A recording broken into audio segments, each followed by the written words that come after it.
आज आपण घड्याळीत वेळ कसा दाखवायचा हे पाहणार आहोत। तर पहा, हे काय आपली घड्याळ आहे। या घड्याळीमध्ये आपल्याला 1 पासून 12 पर्यंत अंक असतात। 12 ते 1 हे किती मिनिटं होतात?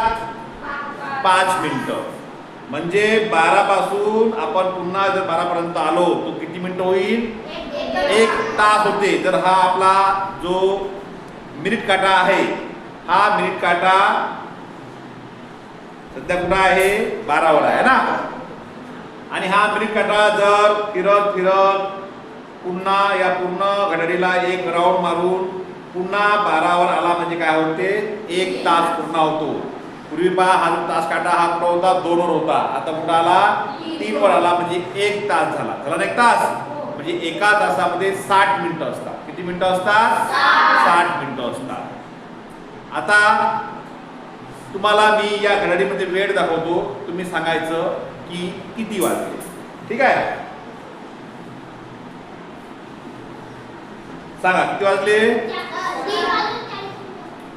3 वाजून 40। पहा, घड्याळीची वेळ सांगताना पहिले जो आपला हा तास काटा आहे तो कुठं आहे तो पाहायचा। कुठं आहे तो? 3 आणि 4च्या मधात आहे ना।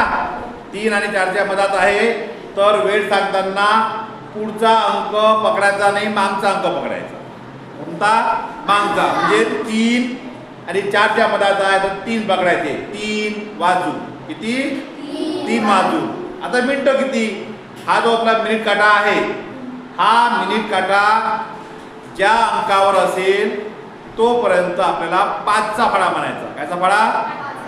कारण आपल्याला माहित आहे की या 2 घरामध्ये 5 मिनिटाचा वेळ असतो, म्हणून आपण कायचा फळा म्हणू? 5चा फळा म्हणू। मग 5 8 40। म्हणजे किती वाजले? 3 वाजले। आता सांग किती वाजले? 4 वाजले।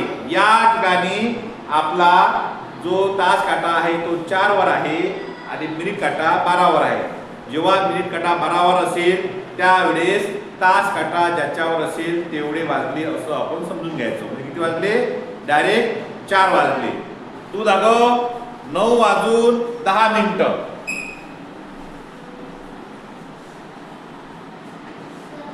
हा, बरोबर आहे। 9 वाजून 10 मिनिटं। हा, चला 12 वाजले, 12 वाजले।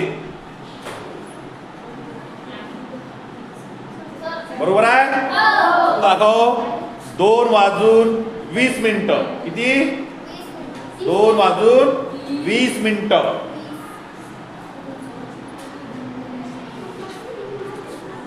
हा, पहा, बरोबर आहे। 2 वाजून 20 मिनिटं सगळ्यांना दिसते? हा, तर पहा, ही आपली एवढी चांगली अशी घड्याळ आहे की याच्यामध्ये फक्त मिनिट काटा फिरवावा लागते आपल्याला। आणि मिनिट काटा फिरवला तर आपोआप त्यामधला तास काटा फिरतो। म्हणजे अशा रीतीनं आपण साध्या पद्धतीनं काय किती वाजले घड्याळी हे दाखवू शकतो।